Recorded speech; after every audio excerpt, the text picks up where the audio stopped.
বিসমিল্লাহির রহমানির রহিম। পরম করুণাময় আল্লাহ তাআলার নামে শুরু করিতেছি। আমাদের বাংলাদেশ তো একটা সুন্দর দেশ, সোনার দেশ বলতে গেলে। আমাদের প্রবাসীরা অনেকেই আছে, আমরা কষ্ট করে রেমিটেক্স পাঠাই বাংলাদেশে।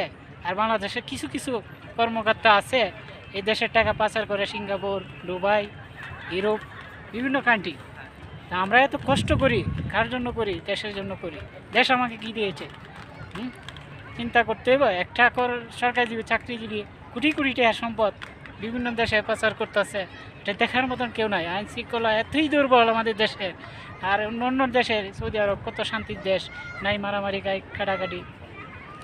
আমরা বাংলাদেশ সরকারের প্রতি জোর আহ্বান জানাচ্ছি যে এগুলা আইন কারণ কঠোর হওয়া উচিত। এই যে আমাদের কিছুদিন আগে দেখতেছি আমাদের এক সংসদ কলিকাতা বেড়াইতে গেছে, তাকে মাইরে ফেলাই দিল। কি কারণে মারলো সেটা তদন্ত করা উচিত। সকল বাংলাদেশকে জানাই ধন্যবাদ।